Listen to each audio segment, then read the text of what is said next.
Assalamualaikum warahmatullahi wabarakatuh. Apa kabar semuanya? Semoga baik-baik saja. Kembali lagi dengan saya di mata pelajaran seni dan budaya. Hari ini kita akan membahas tentang apresiasi seni budaya mancanegara. Eh, Sebelum itu mari kita menekan untuk channel masing-masing, berdoa dipersilakan.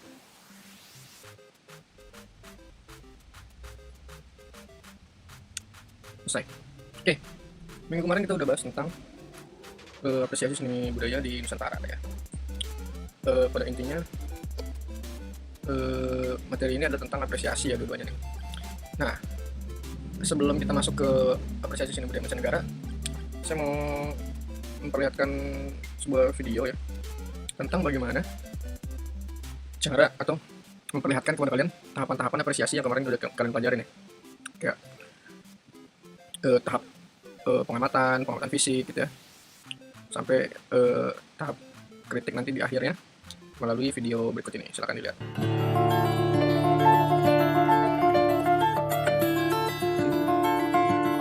Then he has the bass notes.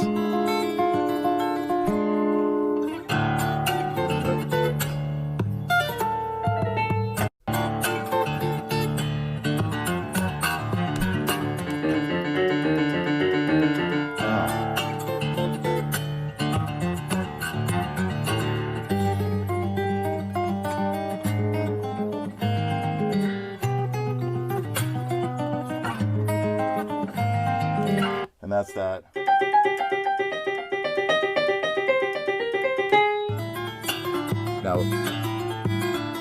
Now here is the crazy part. The hip hop beat in the guitar is 4/4 time signature, but then this that's in 6/8. 1 2 3 4 5 6. 1 2 3 4 5 6. So you add duple time with triple time, and you end up with this cool polyrhythm. You just hear for a bit there.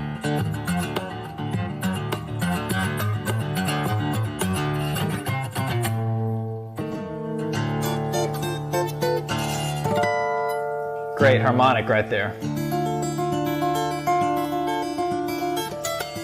That's the one right there. Really neat.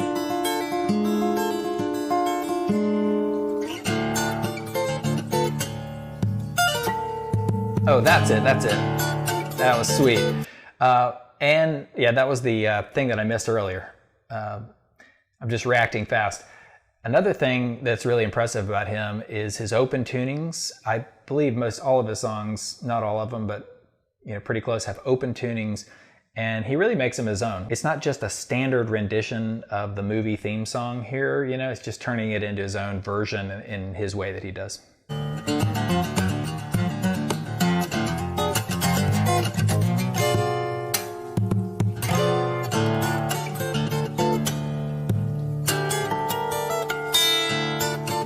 Love the harmonics.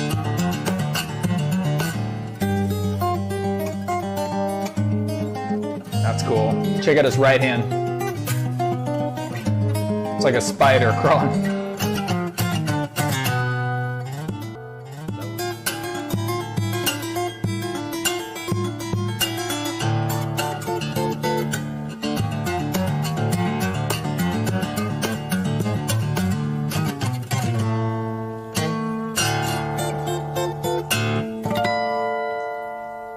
Man, that was so good. So good. Love it. One of the things I heard about Leap from somebody else I was talking to, they said he's not the most technically amazing guitarist in the world as far as just speed and burning up and down. But I think what they said is he has the rhythm, maybe like very few do. He's able to keep that. It's almost like a metronome. If you play a metronome and it just constantly keeps on that beat, he's pretty much right on it the whole time. Whereas a lot of guitarists slow down or speed up, and if you play the end of the song compared to the beginning, you'll find out they're pretty different. He's right on. It's like he's got this just click track through his head. So that's one of the cool things.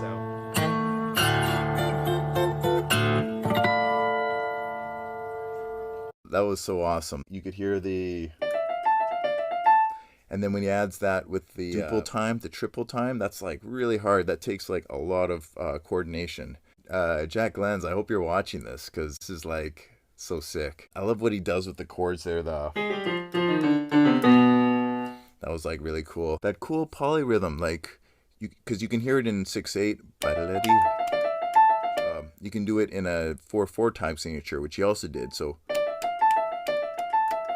like Alip does a really, really good job on this. This song may not get the same love it gets for other songs, but because people don't really know this song all that well, but he does it like just like the orchestral score. He's really, really good at coming up with these arrangements. It's just funny that it's kind of like this like kind of obscure song from the mid 90s. It's really cool that Alip goes to all these different categories of music. So I hope this song, like, I really hope that it gets the love that it deserves. This was really fun to listen to. This was really fun music. I think it wasn't the slow, haunting goosebumps thing I was expecting, because like a lot of Alip's renditions of songs are kind of like on this spooky kind of side. But this is just like the original. Really good job, Alip. Like you really did really well here. Like I'm like so impressed. Nah, itu tadi contoh nyata dari tahapan-tahapan apresiasi yang kemarin kita udah pelajari, kan. Jadi ada tahap pengamatan, ya. Kemudian dari tahap pengamatan itu kemudian masuk ke penghayatan gitu ya, menghayati lagunya gitu ya kan, sampai kemudian takjub, sampai akhirnya bisa menilai dan mengkritisi karya seni yang sedang diapresiasi. Nah, dalam mengapresiasi atau spesifiknya mengkritik sebuah karya seni ya, itu setidaknya kita harus bisa memahami atau tahu tentang karya seni tersebut ya, tahu seluk-beluknya. Jadi ketika kita ngomong A, menilai B, menilai C, nggak asal, ada ilmunya ya.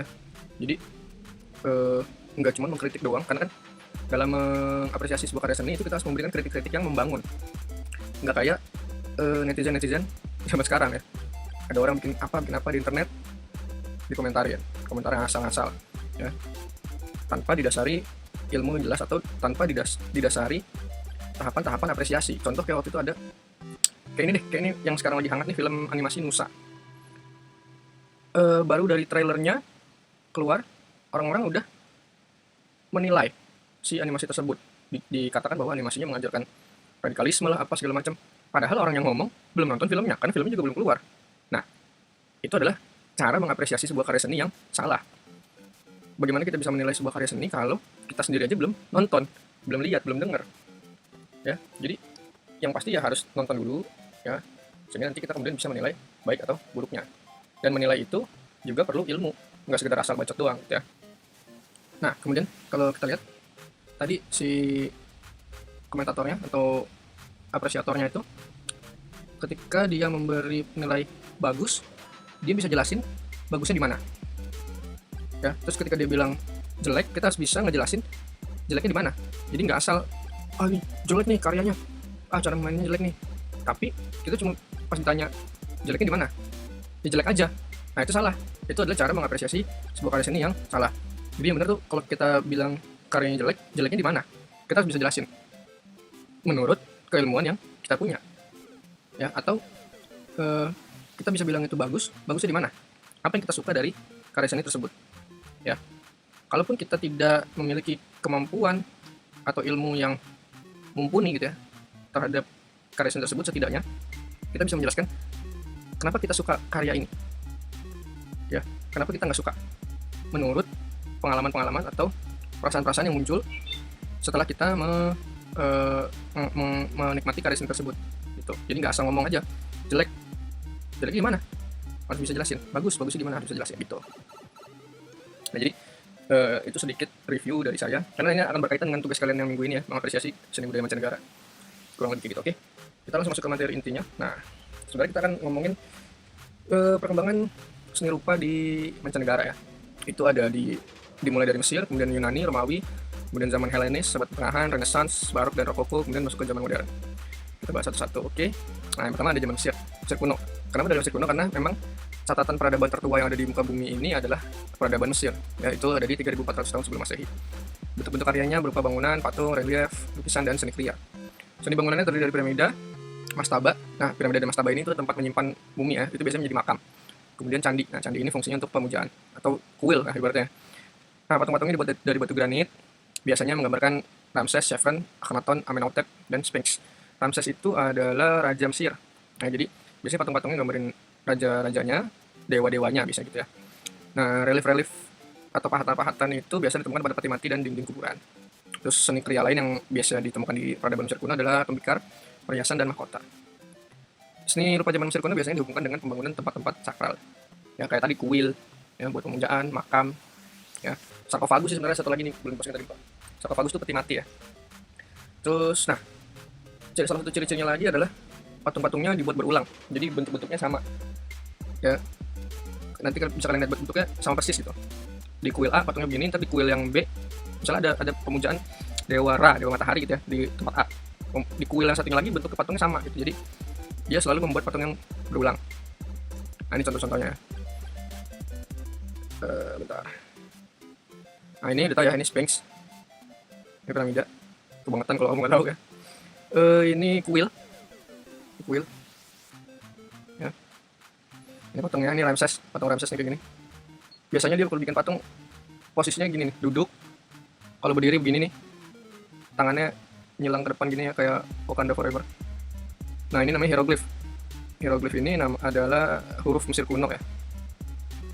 Hieroglif. Terus ini tadi nih, apa tadi namanya? Mastaba nih. Nih ya.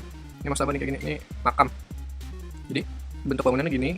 Terus ntar dia bisa masukin. Nah, ini penyimpanannya di sini di bawah. Ya, ini contoh dari karya seni rupa peninggalan zaman Mesir kuno. Ya. Oke, terus selanjutnya adalah dari Mesir. Peradaban berikutnya adalah peradaban Yunani kuno. Nah, ini dia dimulai dari zaman Kreta. Karya-karyanya berupa relief, lukisan, dan patung. Terus seni lukisnya cenderung menggunakan teknik fresko, pewarnaan pada dinding bangunan dalam keadaan basah. Jadi di zaman ini tuh orang belum mengenal kertas ya, kanvas gitu ya. Terus cat-catnya juga masih cat-cat alam, pewarna-pewarna alam, dari buah, dari sayur, dari daun gitu ya, dari tanah, darah gitu. Terus reliefnya dibuat dengan teknik pahatan atau stucco. Seni lukis ditemukan di Knossos bercorak dekoratif. Jadi salah satu ciri khasnya di Yunani itu ciri khasnya dekoratif. Motif yang sering muncul adalah biota laut, kerang, ubur-ubur, ikan, karang, gelombang, karena Yunani itu dekat laut ya, maksudnya pinggir laut gitu. Jadi sangat dominan menggambarkan biota laut ya. Nah, terus karya-karyanya juga dibuat biasanya untuk menghiasi jembangan. Jembangan itu semacam guci atau bejana gitu ya. Nah, selain motif biota laut, yang muncul sering juga adalah motif kepahlawanan dan mitologi. Ya, mitologi Yunani itu dewa-dewanya kayak Zeus, Poseidon, Athena, Achilles gitu-gitu. Kalau kepahlawanan itu kayak itu tadi. Achilles, Hercules ya. Terus apa macam-macam banyak. Termasuk kalau yang dibuat jadi pop culture itu juga ada siapa tuh yang anak Poseidon ada filmnya Percy Jackson ya, Perseus. Ya, Perseus, Hercules itu anak-anak dewa kepahlawanan temanya. Nah, terus bahan baku patungnya biasanya dari kayu dan batu pualam. Buat pualam tuh marmer ya. Nah, ini contoh-contoh karya seni rupa di zaman Yunani kuno. Lihat patung-patungnya, patung-patung besar ya. Ini dari batu ya, dipahat. Ini tadi ini gucinya. Dan bisa melihat ini menggambarkan tentara Yunani nih ya, Troy. Troy? Apa yang 300 tuh? Sparta. Ya, ini pasukan Sparta nih. Tuh, topinya lihat, helmnya, ini perisai besar. Ini juga kepahlawanan temanya. Nah, ini tadi menggambarkan laut nih, kerang, ini ya dekorasi-dekorasinya. Terus ini juga nih semacam kayak kerang, terus ada bisa dibilang kerang, bisa dibilang rumput laut, macam-macam. Terus ini bangunannya ya, banyak tiang-tiangnya gini ya. Ini lukisannya, ini di tembok ya lukisannya. Ini patungnya, patung dewi, patung dewi-dewi, patung dewa-dewa. Dia biasanya gambarin bentuknya tuh belum proporsional ya, dilebay-lebayin gitu. Bentuk tubuh ototnya gede-gede banget gitu ya. Itu ciri-ciri dari seni rupa di zaman Yunani kuno. Nah, berikutnya adalah Romawi. Peradaban berikutnya setelah Yunani yang berkembang pesat ya, atau besar gitu ya, dan mempengaruhi peradaban dunia gitu secara umum adalah Romawi setelah Yunani.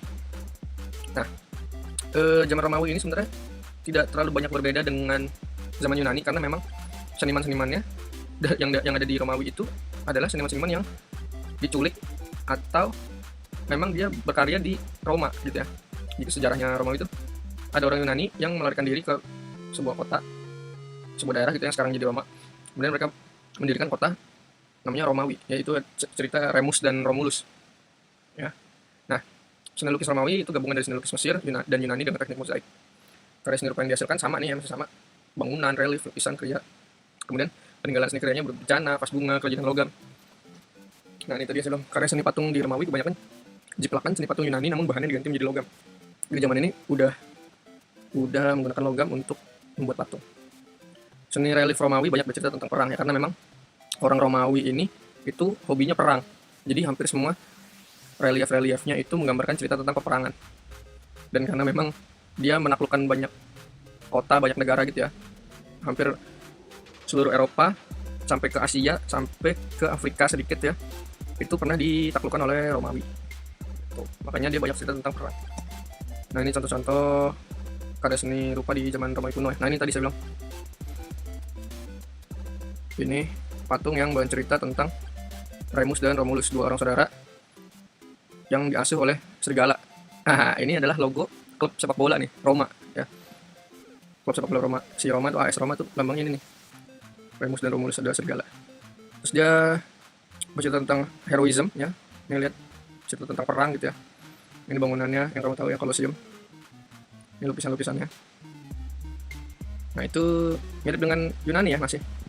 Karena memang berdekatan eranya gitu, era peradaban, dan memang orang-orangnya juga kurang lebih ide juga gitu, mirip. Pengetahuan dari Yunani itu dibawa ke Roma juga. Ketika Yunani hancur, semua buku-buku literatur itu dibawa ke Roma. Nah, kemudian masuk ke zaman Hellenic atau Hellenism ya. Tahun 336 sampai 323 sebelum Masehi. Dimulai setelah era penaklukan Alexander Agung. Pengaruh budaya Yunani berkembang di negara-negara jajahan. Nah, ini itu zaman Hellenic ini adalah zaman di mana karya seni itu terjadi akulturasi antara seni Yunani dengan Mesir dan Persia. Karena jadi gini, ceritanya tuh orang Yunani juga pernah menaklukkan banyak negara-negara ya, yang itu dilakukan oleh si ini Alexander Agung ini, Alexander the Great ya bahasa Inggrisnya. Nah, karena dia banyak negara jajahan, pengaruh budaya Yunani kemudian berkembang di negara-negara jajahan itu, sehingga tercipta kulturasi kebudayaan Yunani, Mesir, dan Persia. Itu pusatnya ada di Pergamum dan Rhodos. Dia cenderung gaya patung realisme, masih mirip-mirip lah ya. Nah, kenapa dia dimasukin zaman sendiri? Karena memang dia punya ciri khas gitu ya, ciri khas khusus. Dia nggak apa ya, dia terpengaruh budaya Yunani tapi ada budaya-budaya lain yang tercampur di situ juga. Itu zaman Hellenic. Nah, kemudian masuk ke Medieval Age atau abad pertengahan, atau terkadang bisa disebut juga zaman kegelapan, Dark Ages di Eropa. Itu masuk ke abad kelima Masehi. Nah, ini udah masuk zaman Masehi nih. Ciri-cirinya atau kesejarahannya itu ya, dia dimulai dari berkembangnya agama Kristen di Eropa, khususnya Romawi ya, dan runtuhnya kekaisaran Romawi Barat. Jadi waktu itu Romawi punya dua kubu ya, ada Romawi Barat dan Romawi Timur gitu ya. Nah, zaman ini tuh dianggap sebagai zaman kemerosotan ilmu pengetahuan dan peradaban manusia ya. Soalnya orang pada waktu itu lebih mendengarkan kata pemuka agama daripada para ilmuwan gitu. Jadi waktu itu malah gereja lebih percaya bahwa bumi itu datar daripada bumi itu bulat. Nah, orang-orang yang bilang bumi itu bulat kemudian dipenjara oleh gereja. Jadi keputusan gereja sangat mendominasi dan turut campur dalam perpolitikan kerajaan pada waktu itu. Jadi kalau gereja bilang A, ya udah A, nggak boleh ngelawan, kalau ngelawan dipenjara gitu ya. Jadi makanya disebut sebagai zaman kemunduran atau zaman kegelapan, karena orang lebih percaya tahayul, percaya mitos gitu ya, daripada ilmu pengetahuan gitu. Nah, ilmu pengetahuan dan seni kemudian itu hanya dimanfaatkan untuk kepentingan religi saja atau gereja. Ciri-ciri visual seninya terlihat datar dengan warna-warna primer dan pose yang agak kaku. Konsep perspektif jarang ditemukan, jadi lukisan-lukisannya tidak menggunakan prinsip-prinsip perspektif ya. Bisa diklasifikasikan atas dua masa, zaman Romanesk dan Gotik. Nah, ini contohnya. Nah, ini contoh dari arsitektur Gotik, bukan Saskia Gotik ya, ini Gotik. Jadi ciri khasnya tuh ini runcing-runcing ya bangunannya, dan vertikal. Itu lihat kan panjang-panjang, runcing-runcing, itu ciri khas dari arsitektur Gotik. Nah, ini patung-patungnya ya, lihat dia menggambarkan patung-patung religi ya. Nih, kalau di seni rupa Kristen itu dia menggambarkan orang suci itu dengan ini nih. Di belakangnya ada cahaya. Nah, ini berarti dia tandanya orang suci. Bisa dia nabi, bisa malaikat gitu ya. Yesus. Kayak ini kan Bunda Maria nih. Ya, ini Bunda Maria, di belakangnya ada holy light atau apa sih lupa namanya. Ini Yesus ceritanya. Ini ada cahayanya di belakang. Ini juga ya, ini yang berkembang. Jadi waktu itu karya seninya untuk gereja gitu ya, untuk keagamaan. Ini kaca patri namanya. Ya, jadi ini kaca nih. Kaca yang ada di gereja. Ya. Ini lihat ininya cahayanya, holy light dari belakang. Bulat. Nah, ini gereja-gereja, termasuk gereja nih Notre Dame di Paris yang beberapa waktu lalu kebakaran nih. Hancur. Ya, itu ciri dari Gotik atau zaman nama alirannya aliran Gotik ya. Jadi pada zaman pertengahan atau medieval age. Nah, yang unik adalah ini ya. Ada ini namanya basilika ya, gedung basilika. Sekarang lihat di sini ada kubah. Nah, jadi kalau ada yang bilang bahwa masjid itu harus ada kubahnya, ya enggak juga. Masjid yang dibangun Rasulullah dulu juga nggak ada kubahnya, coy. Kubah justru baru-baru ngetren gitu ya di zaman ini nih. Ya, di zaman pertengahan sampai nanti ke Renaissance ya, yang ngetren-ngetrennya banget. Justru ini dia dipopulerkan oleh bangsa Eropa, bukan Arab ya. Itu. Ini adanya di zaman Bizantium, sebenarnya Turki sih, lebih ke Turkinya. Eropa Turki. Oke, lanjut ke zaman Renaissance. Nah, ini adalah zaman pembaruan namanya. Renaissance itu kayak era baru gitu kalau salah artinya. Nah, baru di sini muncul inovasi-inovasi baru dalam ilmu pengetahuan, teknologi, seni, dan filosofi. Kenapa? Karena dominasi gereja sudah mulai runtuh. Gereja sudah tidak lagi mendominasi secara full gitu ya. Banyak seniman-seniman baru yang bermunculan dan ilmu baru. Jadi, saya agak lupa nih. Karya-karya yang berhubungan dengan keagamaan, khususnya Kristiani, itu masih mendominasi ya. Walaupun karya-karya lain, khususnya manusia ya, yang menjadi objek, ya itu mulai banyak juga. Jadi sebelumnya jarang ada lukisan yang menonjolkan individu sebagai objeknya gitu ya, potret diri gitu, jarang. Biasanya lukisannya rame-rame kan. Nah, kalau sekarang nih banyak orang bangsawan-bangsawan kaya yang pengen dilukis, jadi pesan lukisan ke para seniman di Italia gitu, di Prancis ya, untuk dibikin gambarnya dia gitu. Narsis, udah mulai narsis ya. Nah, terus kemudian munculnya cat minyak ya, mulai digunakan karena sebelumnya agak susah buat bikin lukisan gitu ya. Dengan diproduksinya cat minyak jadi lebih mudah dan bisa lebih mengeksplor gaya seninya gitu, jadi lebih bagus ya. Nah, salah satu seniman yang paling menonjol di zaman Renaissance itu adalah Leonardo da Vinci. Selain seniman, dia juga ilmuwan ya, jadi dia membuat penelitian tentang proporsi tubuh manusia. Jadi dokter ilmuwan gitu ya, banyak orang serba bisa ada dia. Nah, di zaman medieval atau dark ages itu dulu gereja melarang adanya penelitian autopsi terhadap tubuh manusia karena dianggap dosa lah gitu, buka-buka tubuh manusia gitu ya. Nah, ketika gereja sudah tidak mendominasi lagi, Leonardo da Vinci kemudian membuat penelitian tentang tubuh manusia. Akhirnya muncullah ini ilmu tentang proporsi tubuh manusia yang ideal. Jadi gambar-gambar manusianya, patung-patungnya itu lebih realistis ya. Ada ilmunya tuh, gambar orang tuh ada ilmunya, berapa kepala, tinggi manusia itu berapa kepala, lebarnya berapa, itu ada. Nanti kapan-kapan kita belajar ya.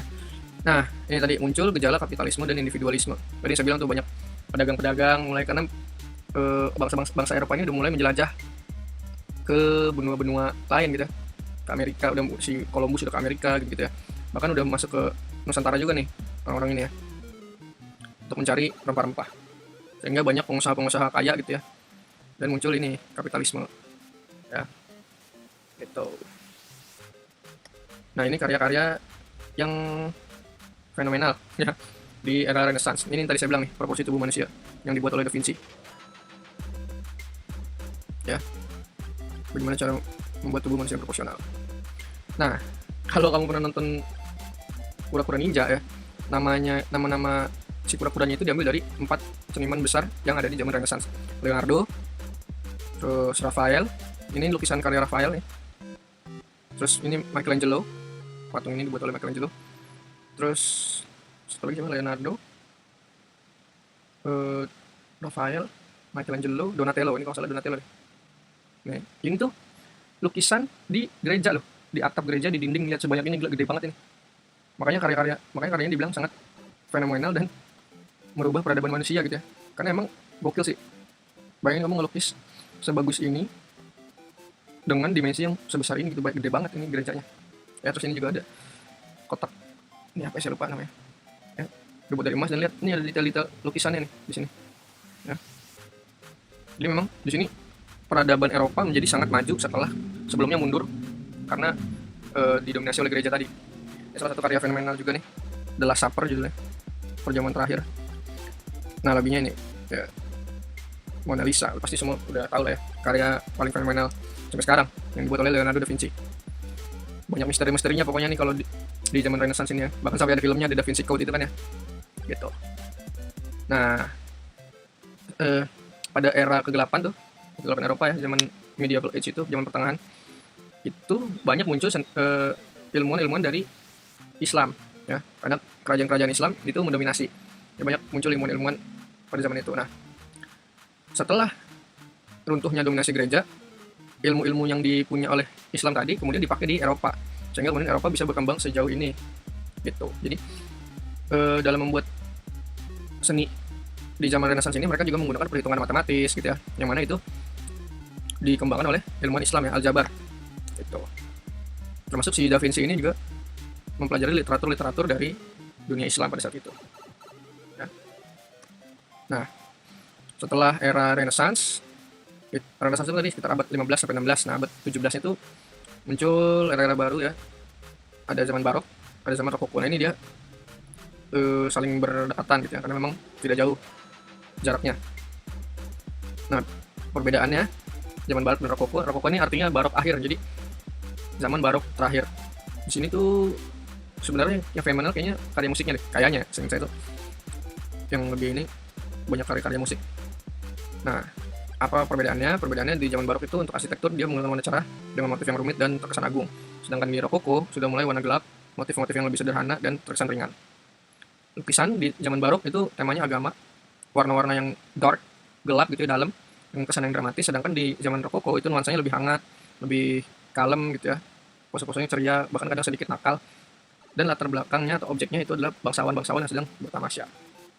Terus untuk karya patung di zaman Barok, pose memutar badan gitu ya, dengan bentuk asimetris, lebih bebas ya, bahannya pakai marmer. Di zaman Rokoko mirip dengan Barok, tapi ditambah dengan unsur-unsur alam. Terus bahannya juga porselen tuh keramik. Nah, untuk dekorasi atau motif-motif ragam hiasnya gitu ya, menggunakan bentuk-bentuk simetris seimbang dengan bentuk-bentuk dasar seperti lingkaran. Sedangkan yang di zaman Rokoko bentuknya asimetris, dan unsur-unsur bentuknya lebih ke bentuk-bentuk gelombang atau huruf S. Untuk karya seni rupa terapannya, perabotannya itu kalau Barok bentuk-bentuknya besar, berat, bahkan ada kursi yang sengaja ditempel ke dinding gitu ya. Sedangkan di Rokoko dia lebih kecil dan terkesan lebih ringan. Ini contohnya Barok dan Rokoko.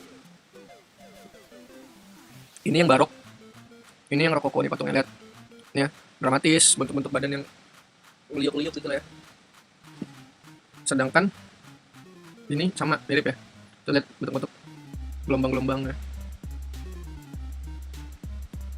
Gelombang-gelombang. Ya. Terus ada pohon. Ini kan gak ada nih. Yang teman-temannya agama ini tuh Hermes nih, kalau nggak salah. Yang bisa lari cepat. Terus ini lukisannya, ini Barok. Lihat warnanya gelap. Tema-tema keagamaan. Sedangkan ini yang Rokoko. Lihat bangsawan lagi tamasya gitu, warnanya lebih cerah. Terus ini ornamennya simetris ya. Simetris nih, lihat, simetris bentuk bangunannya. Ini Barok gitu. Terus ini lihat bentuk-bentuk gelombang-gelombang, ini Rokoko. Kemudian kita masuk ke zaman modern ya. Nah, zaman modern ini itu setelah eranya Rokoko tadi. Ini dia udah masuk era industrialisme gitu lah ya, era industri 2.0 atau 3.0 lah kayaknya. 2.0 udah. Nah, ini Belanda udah ke Indonesia nih, udah berdagang ke Indonesia. Karena di era ini Raden Saleh udah belajar ke Belanda atau ke Eropa untuk belajar seni. Nah, aliran-aliran yang ada di zaman modern itu ada aliran klasik dan neoklasik, romantisme, realisme, naturalisme, impresionisme, neo-impresionis, ekspresionis, surrealism, abstrak, pop art, dan kontemporer. Ini dari yang paling mula ya, ini klasik, terus berkembang menjadi romantisme, realis, naturalis, kemudian berkembang lagi jadi impresionis, kemudian berkembang lagi jadi ekspresionis, surrealis, abstrak, berkembang lagi menjadi pop art. Ya, ciri-cirinya apa? Ciri-cirinya kalau klasik itu menjurus pada seni bangunan dan seni hias, ya, masih terpengaruh budaya Yunani dan Romawi. Kalau yang neoklasik itu kelanjutannya dengan aliran gaya yang lebih bebas. Nah, setelah itu berkembang menjadi romantisme, realisme, naturalisme. Kalau romantisme itu menampilkan adegan-adegan dramatis. Kalau naturalis dan realis itu lebih ke real. Naturalis itu lebih gambar-gambar alam gitu ya, pemandangan. Kalau realis itu apa yang dilakukan oleh Da Vinci itu realis. Nah, terus berkembang lagi jadi impresionis. Nah, impresionis itu lebih mengutamakan pencahayaan yang dibuat secara spontan dan singkat. Kalau nggak salah, impresionis itu kayak cuman gambarnya tuh ngelukisnya cuman guratan-guratan gitu lah ya. Karena cepet, pet, warna-warnanya terang. Terus berkembang lagi jadi ekspresionis, surrealis, dan abstrak. Nah, ini lebih bebas lagi ya. Aliran abstrak itu punya ciri bebas, membebaskan diri dari bentuk-bentuk figuratif yang nyata. Lebih mengutamakan komposisi, warna, garis, bidang, atau unsur-unsur lainnya. Jadi udah di ekspresionis, surrealis, dan abstrak ini dia bentuk-bentuk orang, bentuk-bentuk manusia itu udah tidak lagi menggunakan prinsip-prinsipnya aliran-aliran sebelumnya nih, aliran-aliran ini ya, nggak dipakai. Jadi orang bisa aja bentuknya menyon-menyon gitu ya, tidak sesuai proporsi badannya. Langit bisa warnanya hijau gitu ya, atau ungu gitu ya. Itu ciri-ciri dari aliran ekspresionis, surrealis, dan abstrak. Ya lebih eksploratif, figurat lebih bebas gitu ya, tidak terpaku pada bentuk-bentuk asli ya.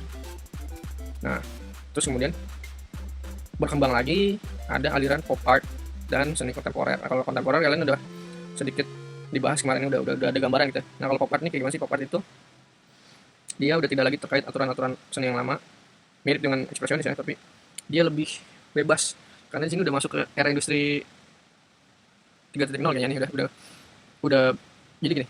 Di zaman sebelum munculnya pop art itu karya seni itu dianggap sebagai, khususnya seni rupa ya, lukisan dan patung itu dianggap sesuatu yang agung gitu ya, yang high class.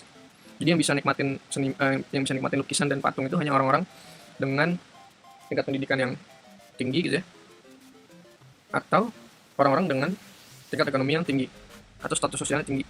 Jadi masyarakat rendahan gitu dianggap kurang pantas untuk menikmati lukisan, patung, atau karya seni yang bernilai tinggi. Karya-karyanya Da Vinci dan segala macam itu nggak bakalan bisa disentuh atau nggak bakalan bisa dinikmati oleh rakyat-rakyat jelata pada zaman itu gitu ya.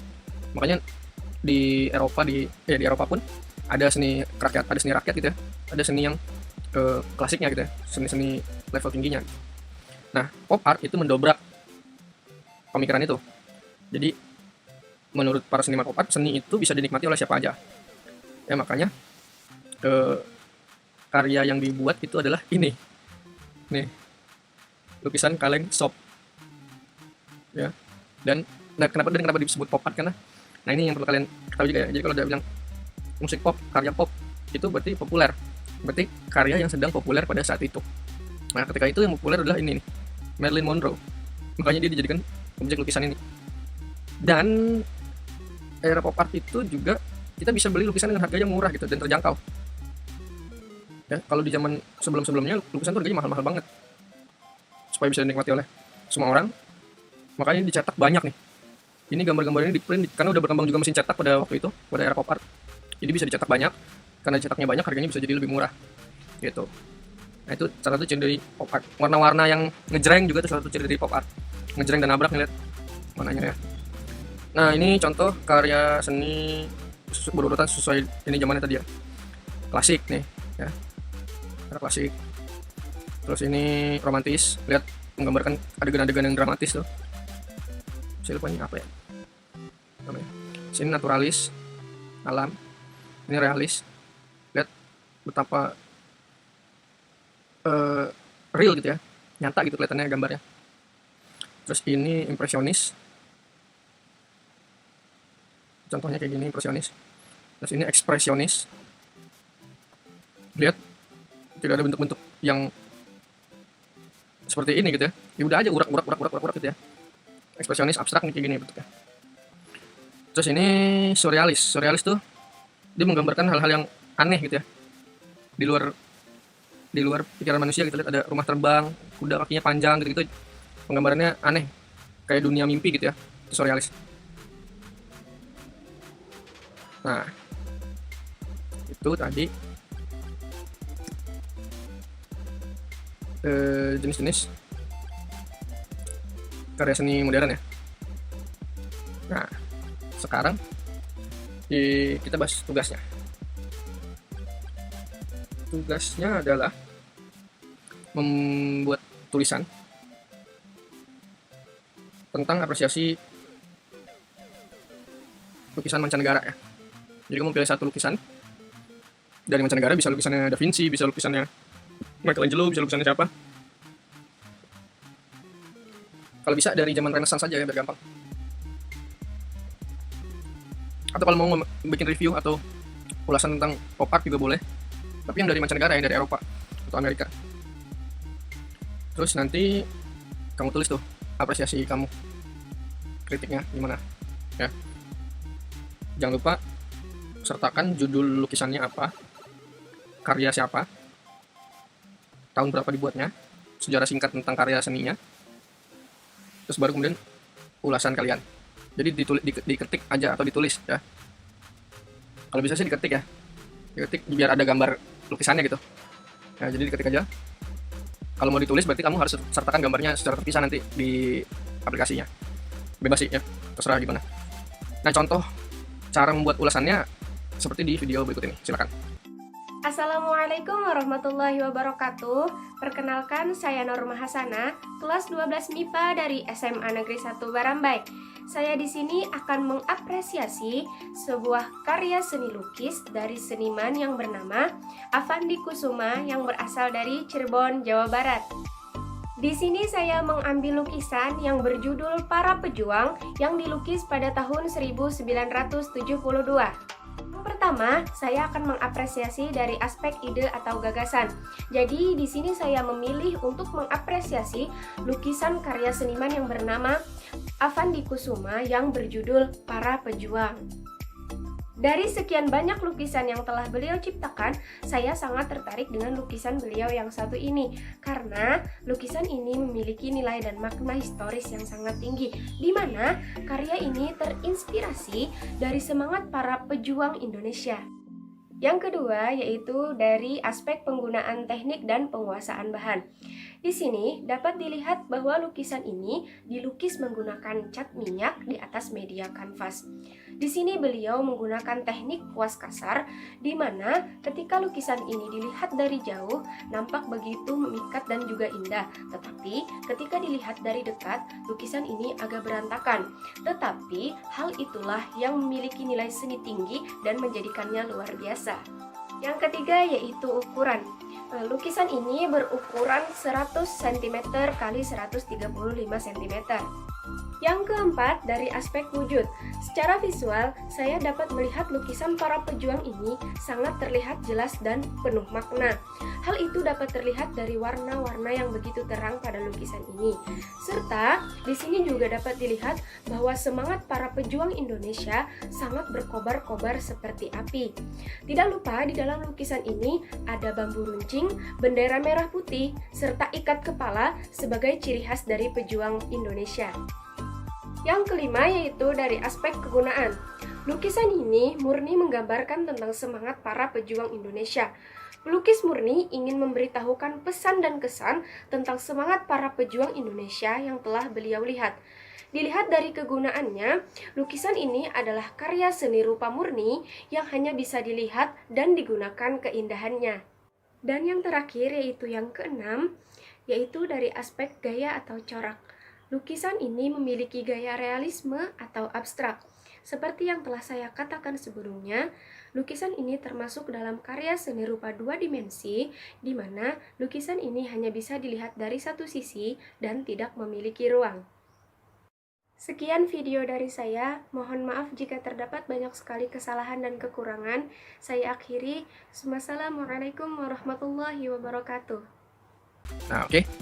Itu tadi contoh cara mengulas sebuah lukisan ya, atau cara memberi apresiasi pada sebuah lukisan. Nah, bisa kalian lihat juga tadi dia mengapresiasi lukisannya itu dengan menyebutkan atau menilai unsur-unsur seni rupa yang ada pada karya tersebut. Nah, masih ingat nggak unsur-unsur karya seni rupa di semester kemarin ya? Itu kalian pelajari lagi. Jadi unsur titik, garis, bidang, bentuk, ruang, warna, tekstur, gelap terang, keseimbangannya, proporsi, komposisi, ya, point of interest ya, pusat perhatiannya ada di mana, segala macamnya itu yang kalian bahas atau kalian ulas pada tulisan kalian nanti, ya, kayak gitu. Nah kalau dia bikinnya dalam bentuk video, kalian bikinnya dalam bentuk tulisan aja. Karena kalau video bingung nguploadnya, karena di aplikasi ini belum bisa upload video ya.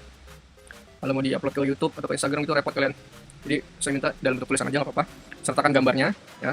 Terus tulis judul lukisannya apa, karyanya siapa, tahun berapa dibuatnya, sejarah singkat tentang karya tersebut, gitu ya.